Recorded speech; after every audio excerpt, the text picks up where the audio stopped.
ଦିନେ 1.5 million dollar ସମ୍ପତ୍ତିର ମାଲିକ ଥିଲେ। ଏବେ ଚଳିବାକୁ ଅଣ୍ଟୁନି ଟଙ୍କା। ଭାରତୀୟ କ୍ରିକେଟ ଦଳର ପୂର୍ବତନ କ୍ରିକେଟର ବିନୋଦ କାମ୍ବଲି ଏବେ ପୁଣି ଚର୍ଚ୍ଚାରେ ଅଛନ୍ତି।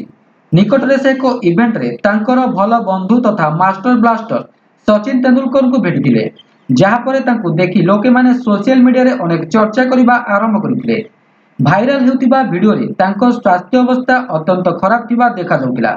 କିନ୍ତୁ ଦିନେ ଏଭଳି ଏକ ସମୟ ଥିଲା ଯେତେବେଳେ ତାଙ୍କୁ ସଚିନ ତେନ୍ଦୁଲକର ସହ ତୁଳନା କରାଯାଇଥିଲା ଏବଂ ସେ ସଚିନଙ୍କ ପରେ ପରବର୍ତ୍ତୀ ଷ୍ଟାର କ୍ରିକେଟର ହେବେ ବୋଲି କୁହାଯାଉଥିଲା।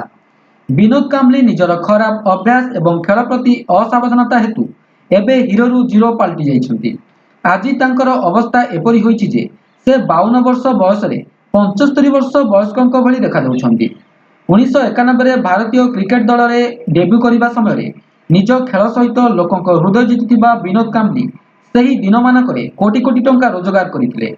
ଗଣମାଧ୍ୟମ ରିପୋର୍ଟ ଅନୁଯାୟୀ ଯେତେବେଳେ ବିନୋଦ କାମ୍ବଲି ତାଙ୍କ କ୍ରିକେଟ କ୍ୟାରିୟର ଶିଖରରେ ଥିଲେ, ସେତେବେଳେ ତାଙ୍କର ସମ୍ପତ୍ତି 1ରୁ 1.5 ମିଲିୟନ ଡଲାର ଥିଲା। କିନ୍ତୁ 2022 ମସିହା ବେଳକୁ ସେ 4 ଲକ୍ଷରେ ପହଞ୍ଚିଥିଲେ। ବିନୋଦ କାମ୍ବଲିଙ୍କ ଅବସ୍ଥା ଏବେ ଆହୁରି ଖରାପ ହୋଇଯାଇଛି। ତାଙ୍କ ଜୀବନ କେବଳ ବିସିସିଆଇ ଦେଉଥିବା ପେନସନରେ ଅତିବାହିତ ହେଉଛି। ବିନୋଦ କାମ୍ବଲି ନିଜେ ଏକ ପୁରୁଣା ସାକ୍ଷାତକାରରେ କହିଥିଲେ ଯେ ତାଙ୍କୁ ବିସିସିଆଇ ତରଫରୁ ମାସିକ 30,000 ଟଙ୍କା ପେନସନ ଦିଆଯାଉଛି, ଯାହା ସାହାଯ୍ୟରେ ସେ ତାଙ୍କ ଘର ଚଳାଉଛନ୍ତି।